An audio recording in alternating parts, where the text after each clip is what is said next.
That's Twisted. This is Mark McNease in New York City with my co-host, Rick Rose in Shreveport, Louisiana. And you're listening to The Twist. Welcome to The Twist, everybody, America's only clothing optional podcast. Mark McNease here on the East Coast with my co-host, Rick Rose.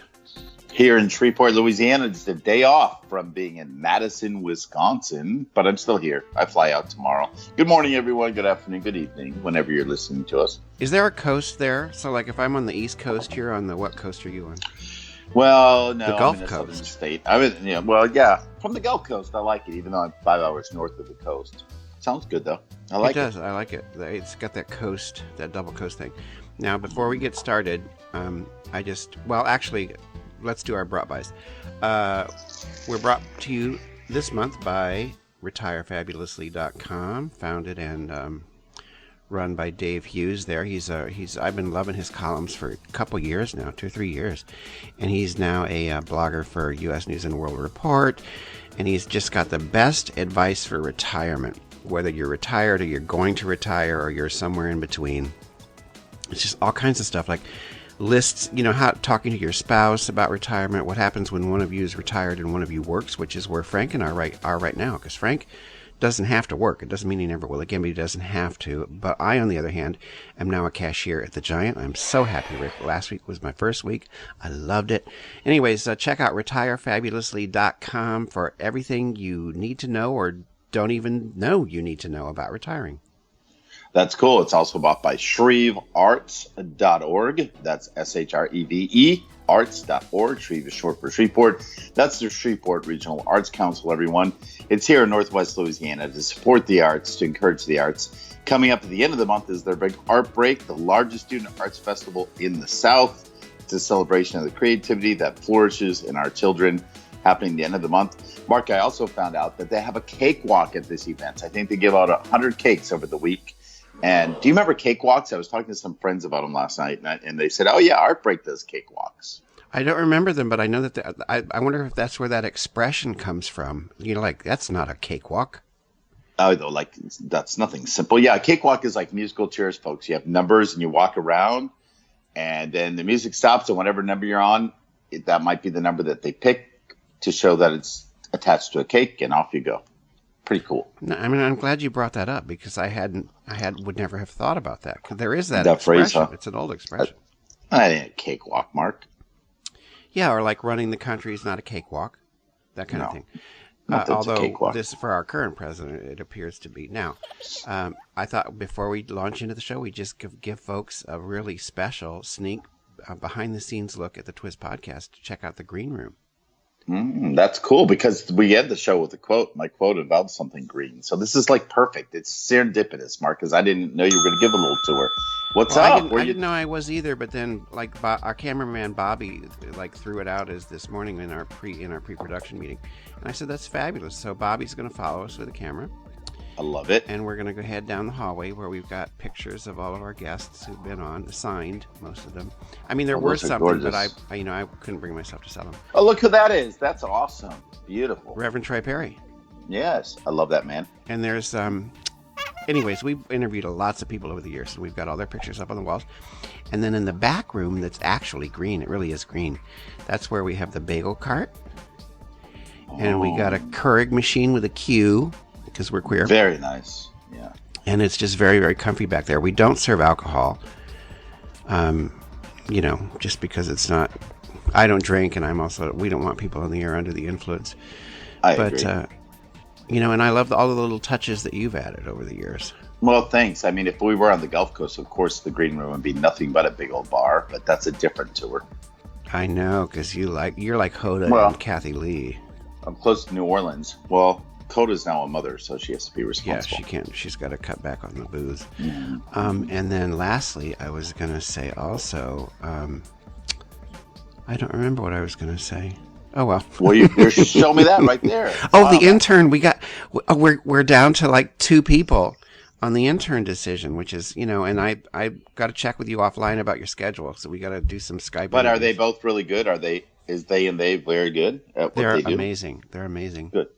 Well, got a good riddance to Twisty. Those of you still cry. I hate even mentioning Twisty's name, our former Enter the Mark fired without me knowing. But yes, I look forward to having a choice in this matter, Mark. So thank you for getting us down to the top I two. didn't want you to get upset. Oh, no. God, it's going to be like... Apparently it bothered you that I fired them without telling you. You should have told me, because Z was very nice. Yes, and Chicago Manual of Style says not to say that. Oh, yeah, that's right. They are. They was very nice. They were very nice, Mark.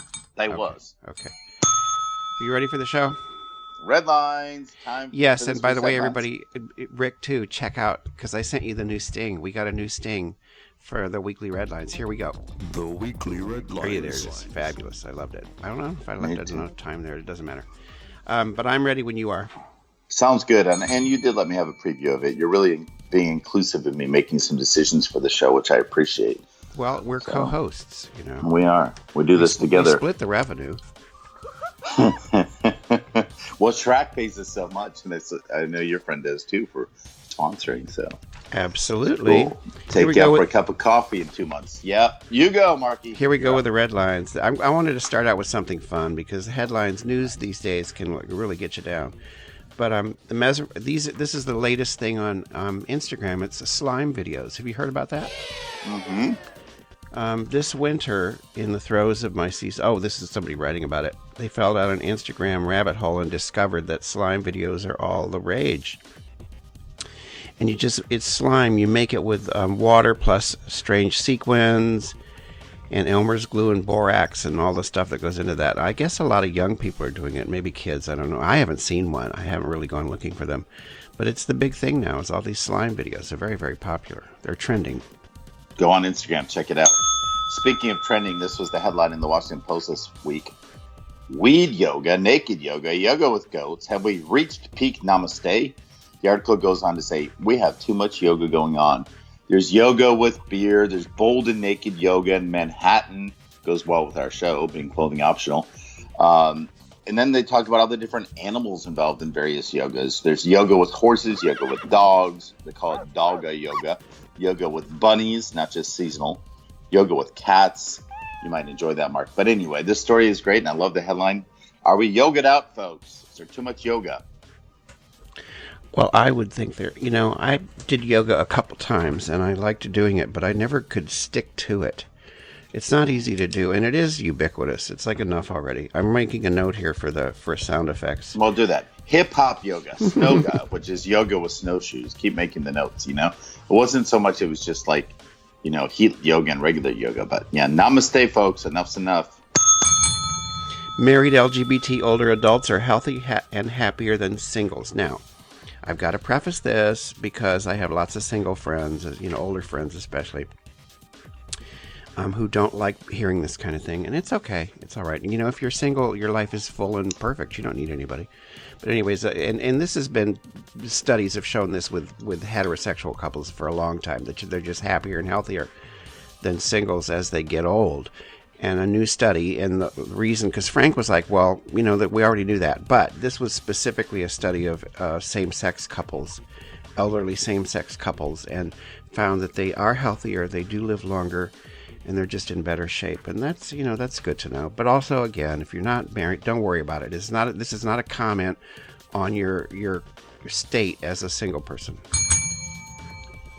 Oh, this is a great one. The eggplant emoji has found its true purpose as a vibrator. Oh, yes. Very cool. I don't know why the eggplant was ever created as emoji. Come on, people don't write about aubergines often, but people certainly have adopted it by its true intention, I'm sure by its creators, to represent the penis. Yes, this is a true vibrator, Mark. It is called the Emoji Baiter. It can be there for you in real life. It's waterproof. It's a dildo that includes 10 vibration settings. It also comes in a chili pepper inspired design if you wish. I love it. I don't know if I want one, but I like it. United Airlines, it was not their week. No. But anyways, another instance, there was a United Airlines passenger who was stung by a scorpion. You thought it couldn't get any worse for this airline. On last Thursday, United confirmed that it was likely a scorpion that fell from an overhead bin, landed on, and then stung one of its passengers on a flight from Houston to Calgary. So, just putting that out there, folks. I don't think I'm going to go on United. I haven't flown United in years, and I think I won't. Oh, gosh, I know, and I got to fly tomorrow, but it's not United. I'm like you. I haven't flown in a while. Here's a headline, guys. This is beautiful. I always like to include the YouTube thing. You through an Instagram story, and so people have a visual to go to. Check it out online, guys. It's a video by a transgender singer named Charlie Peck. The headline reads, trans singer records duet with himself pre and post transition. He defines it himself, the artist, as heart medicine for those in need. It's very cool, Mark. He featured himself pre confirmation surgery as a woman singing a song, and then he recorded the other part of the song as Charlie Peck. It's a beautiful tribute to the transgender community. He cuts back and forth between himself as a woman, himself as the man he is. Really shows how the voice changes with hormone replacement therapy. It's a beautiful tribute, guys. Go check him out. Charlie Peck. Now, there was something I read this morning that I didn't include because I just had read it before the show. But I'm going to throw it in there because it ties into what you just talked about. There's an op-ed in the New York Times today by a woman who says my daughter is a tomboy. And it's very interesting. It's an interesting article, and it's really about how we need to be careful not to assume that tomboys, boyish girls or girlish boys are transgender, because not all of them are. A lot of them are not. And it was about how we have fallen into this, speaking of binaries and sort of traps that we get into now, where like any she talks about how her daughter is constantly, even educators and pediatrician have said, is your daughter transgender? Wow, that's interesting. And she said, no, she's a tomboy. She dresses like a boy. She's got short hair. This is who she is, but she is a girl. So it was a really good reminder that we gotta not go to the other side, to the other extreme, and start thinking that every effeminate man is a trans woman, and vice versa. So it was very thought provoking. Whatever anyone thinks of it, it was, because I'm sure some people are going to get pissed off. But back in the day, it was just like, oh, is she a dyke? I mean, that was bad enough. No, right. She's just a tomboy. Jeez. Although I do like the word dyke. So. Yeah, I like the dyke too. Here's mine, short and sweet, no explanation, several words. Here's the headline: Florida woman comes home, finds man frying chicken in her kitchen. That's crazy. Like a stranger, like somebody she didn't know. Yeah. She walked in, some dude was in her kitchen frying chicken. Love that headline. Oh, there's a sound effect. Sizzle. No, it's going to be so fun because, like I mentioned to you that I got all these really cool sound effects now because I joined this thing. It's called, I didn't join it. It's called Sound Snap, and it's like thousands of sounds that you can get for very, very cheaply, because I only do cheap. That's all I can afford to do. Legislation to end rapists' parental rights dies in Maryland for the 9th time. This is so outrageous. Maryland is one of a handful of states where a rapist actually has parental rights. And so, like, if a woman wants to abort the child or whatever, she wants to give it up, she's got to get the permission of the man who raped her and impregnated her. And they've been trying to get rid of it in Maryland for years, and this is the 9th time that it hasn't passed. And of course, the committee voting on it is all male. So, as always. Wow. Speaking of the arts, Shreveport Regional Arts, one of our sponsors. This one is in Carroll County, Maryland. Carroll County. Oh, Carroll County. My friend Kathy Hill, she's an attorney. We call her Judge Hill. She's a defense attorney in Carroll County. Go ahead. You got to be kidding me. In Maryland, you got to get with her because they're presenting their 10th annual Peep Show. Has she ever told you about it? Because this is cool. No, but she does. I won't say who she defends, but go ahead. Oh, very interesting. But coming off of the holiday, yeah, they've done this. It's their 10th annual time. It's kind of gone national, so you and I don't have to live in Carroll County to enjoy it. It's a Peep sculpture show. So it's a contest. Voting is now online. Like I said, it used to be you just had to go there. It costs $1 online to vote. Proceeds go to the Carroll Arts Center. The grand prize winning Peep piece will win, among other things, a giant plush bunny and a visit to the Peeps factory in Bethlehem, Pennsylvania. They're beautiful. I saw an image of a Gumby one. I saw an image of a dress. There's one with a dragon. It's called Game of Thrones. It has more than 7,500 peeps that's used to construct it. Go have your friend check it out. Carroll County. I will, absolutely. Trump's unreleased taxes threaten yet another campaign promise. He's all about the tax reform. Specifically, and of course, we can't really talk to people. You can't argue with people who are going to support him no matter what. But the man he's totally in it for the rich people, because he is one, and that's what tax reform is all about. But anyway, so no, it is. I mean, I know it's so weird, but it is. It's funny. If you're lower income or you're middle class and you think Trump's going to do you some favors, you got to think this through. But anyways, so Democrats are now saying that the fact that he refuses to release his tax returns, they will oppose tax reform until he does, because, and this makes perfect sense to me. What's he getting out of it? If you don't know what his taxes are, if you've never seen his tax returns, he could be, they could be putting stuff in this bill that's going to make him even richer and his children even richer. So they're saying, no, we're not going to give you tax reform until you release your tax returns. I hope it works. I like it. It's a good twist. I think we need to send Bobby over to Japan. I talk a lot about Japanese stories. The last one I talked about was the Giant Penis Festival. And I think Bobby took those photos for you. You sent me a bunch of images from that festival. I don't know if Bobby went over there, but it was cool. Let's send him to Japan, because there's two things I want to mention in Japan. One is an island. It's a small little place in Japan. They call it Cat Island. You would love it, Mark. It's a thing that caused me nightmares after reading the headline. Population 22 people plus more than 120 felines.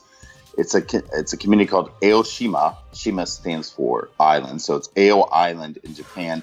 They once brought in cats. It's a fisherman's village. Too many mice. They brought in cats to destroy them, and in the end result, more than 120 cats now swarm the island. Only a handful of fishermen live on the island. It's just. Are you really sure it's strange. not 120,000? 120 is not a lot of cats. Well, when you're talking about an island that's like very, very small. Okay, all right. I know, but that is a lot of cats when you see the images. They outnumber humans by 6. There's no restaurants, cars, shops, or kiosks selling snacks. It's very, very small. It's not for the tourist. It's just a working village. And then the other one out of Japan, near Fukushima, which again, Fuku Island, radioactive boars hunted after taking over towns. It's really, really sad. Remember in 2011, they had the nuclear spill, the big disaster in Fukushima. Well, the wild boars were colonized in that area. They were abandoned after the disaster, and now they're roaming the island. They're radioactive, and they've started having to take them out. It's a bad situation over in Japan. So sad. They should take the cats over there. Don't they get rid of the boars? Now, this one is super sad. It's not breaking news. We're not breaking it. But I haven't seen it very many. Actually, I saw it on Pink News. I read Pink News, which is a great gay website out of the UK. But anyways, Alan and Portia are preparing to split now. What? Oh my God, yes. It was Pink News. It says Ellen DeGeneres and wife Portia de Rossi. Wow. Split report are preparing to split up, divorce. The couple have been together more than a decade, and they've started to sell their homes, like their respective homes. They've got $58.6 million of assets have been put up for sale, including a home in Santa Barbara and a luxury condo in Beverly Hills. So that's the deal now. It has, like I said, it's not official. That's probably why you haven't seen it on, as the headline on the NBC Nightly News is. They haven't come out and said they're divorcing, but you always get this shit. Always leaks. Well, the Brits get the news first sometimes before we get it here. Here's one actually out of Britain. The Mirror, the Daily Mirror. I like to read it. Heartbroken bride's wedding dress sale goes viral after she blasts fiancé on Facebook for, quote, having sex with her pal. In the dress? Oh, no, but she's just selling the dress with the tie in it. Okay. That's what I thought it was first. Like a blue dress, like a Bill Clinton blue dress, that kind of thing. Yeah, like that kind of thing. But no, she just had the dress. She said, I don't want anything to do with the dress because in the advertisement she posted online, her name, by the way, is Carrie Wilkinson. She's trying to sell her unused gown for £100. The advertisement read, never used due to ex-fiancé receiving world. Just want every last bit of him out of my life. Oh, well. Bitter, spurned, but possibly wealthy. That kind of. She can make some money. Honestly, people like bid for. Oh, we want to support her, so she ends up with $100,000. Yeah, you're right. For a $500 dress. First woman to enter Boston Marathon, ran it again 50 years later. I'm sure you saw this. This was all over the news. Unlike Alan and Portia, her name is KV Switzer. That's what she ran as in in 1967 because she didn't Wow. use her real name. I mean, she didn't use her full name. She didn't want to get. And I saw a thing on there where like a male official actually tried to drag her out of the race. That was the No big way. picture. Yeah, it's crazy. Anyways, she was the first woman to run the Boston Marathon, and she did it again. Well, she's run 40 altogether, but she did it again 50 years later. I think we need a word in the Urban Dictionary. It's called united. Like, that was so united of them to pull her out of the race back then. Get it? I know, but we're talking about the airlines. I know. I like that phrase, though. Like, if someone pulls someone out and does something to them and they shouldn't, that's so united. Hashtag united. Hashtag united. It's terrible. Here's one. Tickle Me Elmo without fur is horrifying. I saw the images, folks. You can go online. Someone actually took a Tickle Me Elmo doll, and this is gross, Mark, and I know you love your your Sesame Street stuff, because Mark, by the way, folks, did work for Sesame Street. I did work at Sesame Street. And our friend Michael Lohman. Story editor. Our good friend Michael International Lohman versions, by the way. So was the executive producer for years, so yes, Mark is very close to this experience, but you can check it out. Go to Canada Science and Technology. It's a museum in Ontario. They actually took his skin off. This is really nasty to talk about.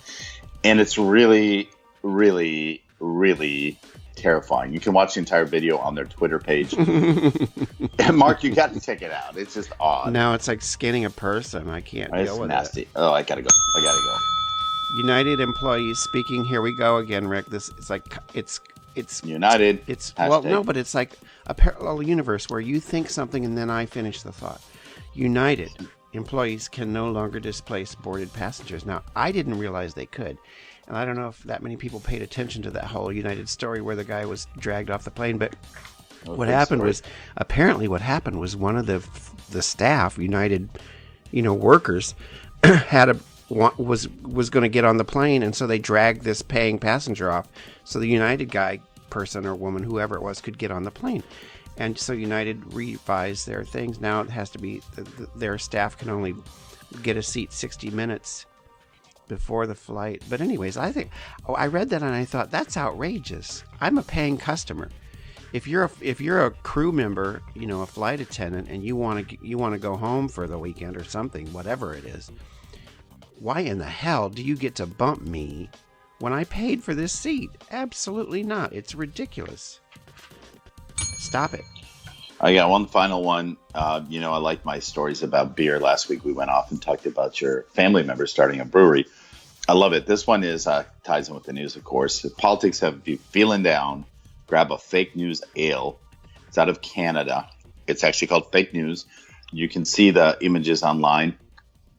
On Instagram, for instance, it's a ale that pairs well with small hands, striking comb overs, huge egos, and all things Mexican. Hashtag for it is Make Beer Great Again.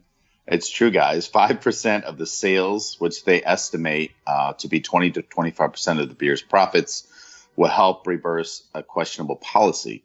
So they're actually using the money to fund it. Actually, it's a United States thing that they're funding in our fellow American country of Canada.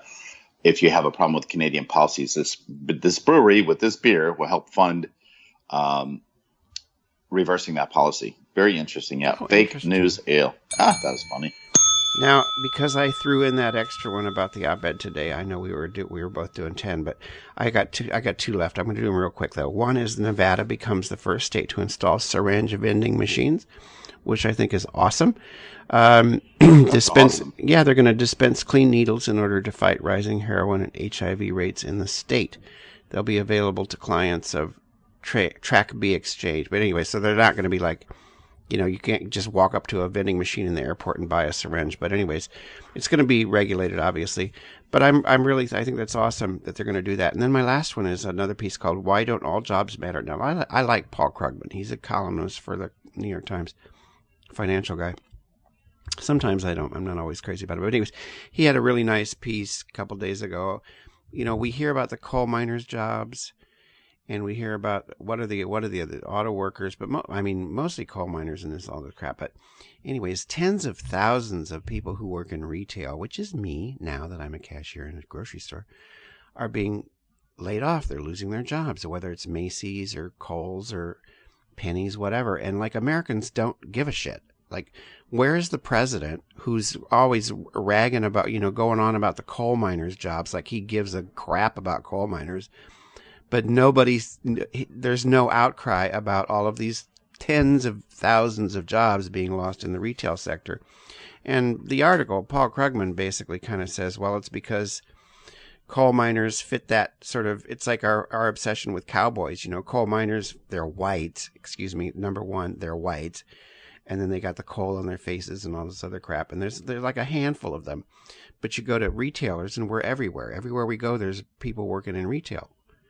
And so you don't notice it that much. It's like, oh, okay. You understand what I'm saying? It's a really much more difficult thing to use as an example of lost jobs in the country. But there's also other stuff going on. I think there's an element of racism to it for sure. But anyways, that's my thing. Like, why all jobs should matter. I'm not going to give this president credit for saving, 25 coal miner jobs when we've lost 10,000 retailers. Yeah, it's a bad thing out there. I have a lot of friends that have been affected by it. But anyway, going on to our topics of the day, Mark, you've got some good ones. I've got one, and then we'll end the show with a great quote. Thank you guys for listening to our Red Lines. Yeah, absolutely. And those together for you. Dig the sting, the music, and everything. I had to hire some voice talent for that. I know. He was good. Yeah, they were very good. Very good. Anyways, okay, so I'm going to go ahead and do my thing because I got two and you got one. So we'll alternate. You go. I want my lesbian bars back. This was an op-ed in the New York Times. I mean, I do read other things just so I want people to know that I don't only read the New York Times. But it is the paper of note. Anyways, her name is Krista Burton, and she had a really fun op-ed. Now, I've read this kind of thing before from old dyke friends of mine. No, I love it. They're old, and they call themselves dykes, and they don't care what anybody thinks about it. But anyways, she writes about how we're losing queer spaces, and the article is basically built around the fact that lesbian bars have vanished. I mean, big time. Ruby Fruit, was it? Anyways, there was one in yes, yeah, it was in New Ruby York City. Fruit, yeah. It was really famous, and it was there for years. And it's really hard now to find a lesbian bar. And she talks about moving to Chicago with her partner, and they were all excited about going to a lesbian bar, and then how over the years now they've just vanished. I mean, even gay bars are going by the wayside. We don't have nearly as many as we did, but the lesbian bars have been all but wiped out. And she talks about why it's important that they existed, and I agree with it. It's not just lesbian bars; it's queer spaces. We've gotten into this assimilationist mode, which I think we're being woke from pretty harshly since the November election. But you got your internet, you got your Grindr, you got your all this stuff online, and the gay bars started to lose patrons because you didn't have to go to a bar to be around queer people anymore. Well, that had a lot to do with that. I mean, Chelsea Handler talked a lot about the effects of Grindr on the gay bar when really your gay bar is an app now. The days of a bar like that were to find people who were, even in a small town, the joke was if you picked up one of those gay guides in bookstores to find out, or travel guides of any sort to any country, any city, any state usually had a section about LGBT community and where to find them. And even in smaller towns, the big joke, as Mark, was the third and fourth bar stool at XYZ bar, if there wasn't a full-on gay bar. But Grindr kind of became that app where you can find people, geo-based people in your area, and you don't have to go to the neighborhood bar. I'm with you only in the context, and I'm glad you stated it, because when you told me you were going to talk about this, I knew this would be one of those moments that Mark and Rick do not agree. And I don't agree with the contention of the writer, or I don't agree that they're needed. I think we have to be an integrated community. And I have, I do have concerns for people that are coming out. Where do they go when they're checking out a big city? Like I said, when I was a kid in northern Wisconsin, I wanted to move to San Francisco just to be around that community. But I don't know that they're necessarily needed. But I think in this day and age, as things are going away, this is something that should be considered as something that does keep the community together. I do agree. Well, I'm going to finish my thoughts on it. Yeah. Because I think queer spaces are very much needed, whether it's, it's not just bars. Right. There will continue to be a need for places like the LGBT Center in New York City and various cities. True. We need queer spaces. I mean, you might be absolutely comfortable traveling and living your life in a heteronormative world where, people don't necessarily look at Rick Rose and go, well, God, he's a faggot. But there's a lot of people who don't fit that. Mm-hmm. And especially young people coming out. Like if I was a gay kid in Indiana, and I'm telling you, this came up last week, when we're talking about that writer who said the 80s just, ruined his identity. I was a gay kid in Indiana. I knew I was gay a long time ago, but when I got to Los Angeles in 1981, I mean, oh my God, it was so nice to go to a bathhouse or to go to the gay center or to go to a dance and see other people like me where I was completely comfortable, not just mostly comfortable. I was completely comfortable. And young people especially, coming out or having to deal with that, I believe they need a space, not an online space, because they've got those, but they need a physical space where they can actually see people like them. It's a loss. You may not agree with it. I believe that it is. Yeah, and it does make me rethink things a little bit. You're right. I'm kind of that person that's always kind of lived out, and I kind of do pass, if you will, not by intention, but somewhat physically and somewhat in my mannerisms, and somewhat by the majority of my friends are straight, not gay, just because that's my friendship base. But you are right. I do recall after the horrible tragedy that happened a year ago in our country, Obama speaking to the devastation that happened at Pulse down in Orlando, when he came right out and said this was a targeted community. This was a queer safe place, as you say. And he said we have to protect it because people do need a place where they can go and talk queer issues. And so I eat my words. I do eat my words, and I do grovel to you, Mark, because there is a need for it. And I do recall I also want to really admired talking about that. Yeah. Well, and I'm going to just two quick things because I don't want to drag it out. There's two other well, first of all, the genderqueer kids, the ones who don't, the ones who are obviously different, they could, it's not always easy for them to feel comfortable, to feel safe. So you need safe queer spaces. And then also with the elderly, because I'm a big old queer person thing, with the LGBTSR and all that stuff. Our elderly really, they're extremely vulnerable, and it's not the same for them. They're not from the current generation. They don't use Grindr. I mean, most of them, I doubt, use Grindr. They barely use computers, some of them. And they need to be able to go somewhere where they're around people that they know are not going to hurt them. That's a big thing for me. And then the last one is just, even as a writer, there's all kind of ghettos. There's a romance ghetto and this ghetto and that ghetto. But we have the queer, bookstores or the queer division reading thing here at the center. And that's necessary too, because straight people ain't, straight women might like my books, but by and large, a lot of gay fiction, you got to have a place to go where people are going to want it, No, I agree. And Mark, just don't throw it as an aside. There's some people that may not know that are listening for the first time. Mark runs a wonderful website that I used to contribute to called LGBTQSR.com. LGBTQSR.com. Check it out. LGBT, the Q, no Q. Oh, did I say Q? LGBT? Mm-hmm. I did. I keep adding the Q now. Well, LGBT. Everybody does now. SR.com. All right. Cool, Mark. Great topic. It leads into mine about bisexuality. I'm going to keep it brief. I just want to wrap the show up on time, but I had to look at the B in the LGBT. The LGBT has added the Q like we're talking about, but the B is in there. And folks, I have a very dear friend who's probably listening to the show. He was out with me last night, who is bisexual. And I've had a handful of truly great, I've had a handful of great friends that are bisexual, but it doesn't matter. I don't know why I said they were great because they're bisexual, but these were people that were truly bisexual and talked about it. So that's what I'm talking about, like purists. People forget percentage-wise. When you look at like the Williams Institute at UCLA School of Law, their sexual think tank, which has looked at a lot for these issues, back as far as 2011, issued research that said 1.7% of Americans identify as gay or lesbian, whereas 1.8% identifies bisexual. And if you look at purely the sexual experience of bisexuality, beyond just the emotional attachment, which often defines who we are as a people, 37% of men in the U.S. have achieved orgasm through contact with another male. 13% of women. Those numbers are higher than the average 10% we use as the community.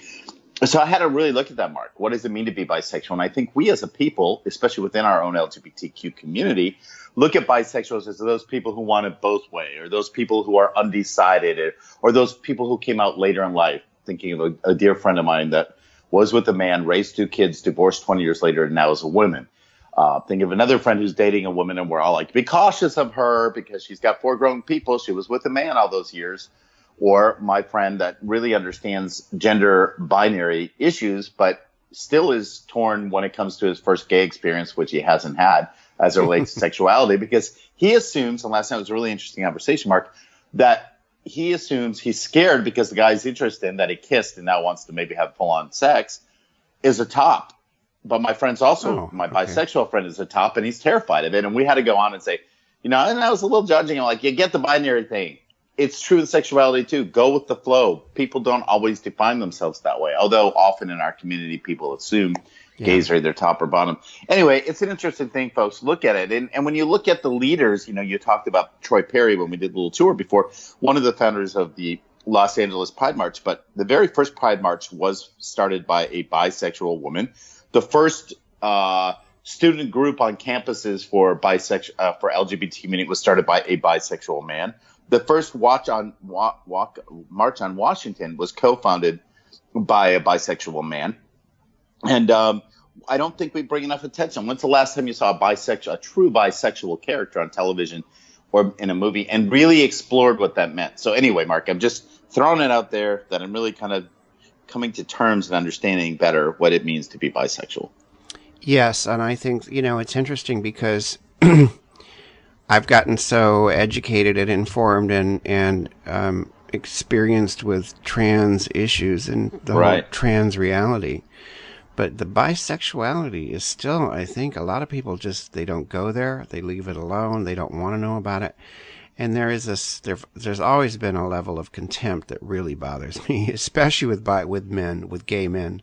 Oh yeah. I think that a lot of us, I don't, but a lot of us feel threatened. I mean, there's some kind of weird implicit threat to gay men in a man being bisexual, and so they just pretend that like there is no such thing, or they just Mary, come on, they're just not, they just haven't found the right dick yet, or whatever.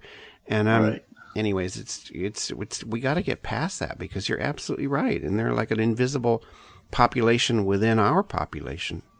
It's so interesting that you say that, because it is a deep subject. And just when we talk about representation, because often it has to come from the outside for the general public to understand, to go inside. But like the character of Mystique on X-Men, played by J-Law, that character is just not even addressed as a bisexual. But the reality, the source material from Marvel Comics books, this Mystique is a bisexual character.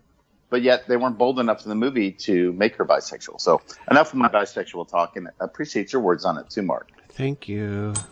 Oops, bing, bing, bing. I'm gonna keep my final thoughts real short, because we're all into bombing now. You got, first of all, Trump was dropping in the poll ratings. He's like a complete liar and a fraud. And so what does he do? He bombs an airport in Syria, and then they drop the mother of all bombs. I always hate that whole mother of all, whatever the fuck it was. Started back in the Gulf War, but anyways, so he drops this giant bomb in Afghanistan, and his approval ratings are up, and people think he's being presidential. Why is killing people being presidential? I don't know.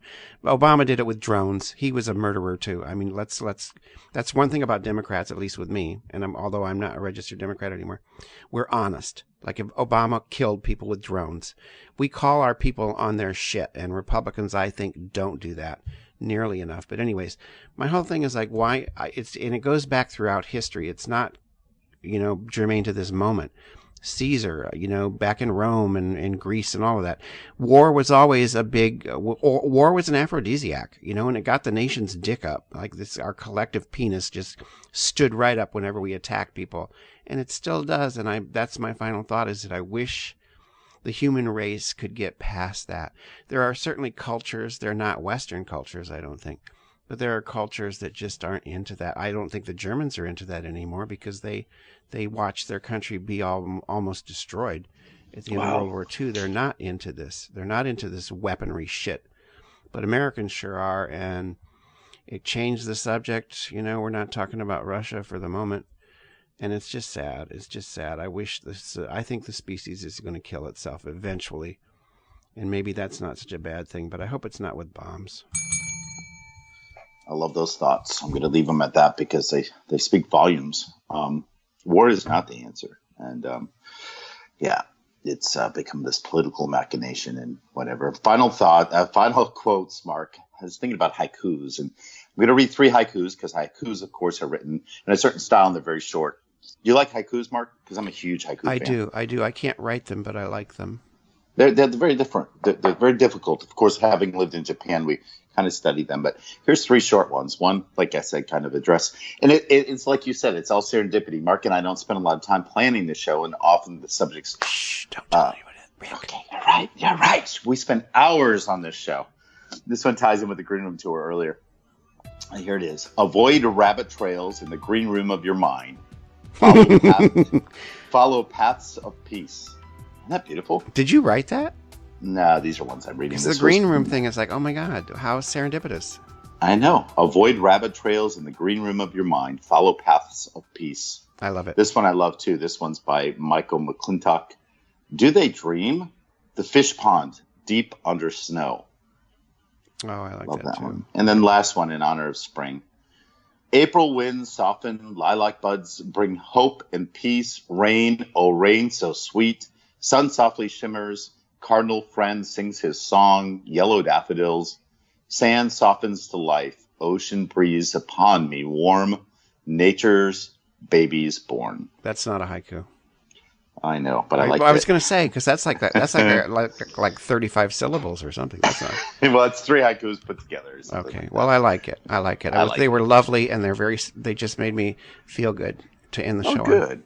Yeah, because war is not the answer, folks. And thank you for listening. I put my clothes on. I got a couple friends coming over to walk this morning, Mark. And I don't think that's a clothing optional activity, is it? No, but the podcast is, and we'll be back next week. 2 weeks from now, we're off because it's my husband's birthday. We're going to go somewhere spectacular. Nice.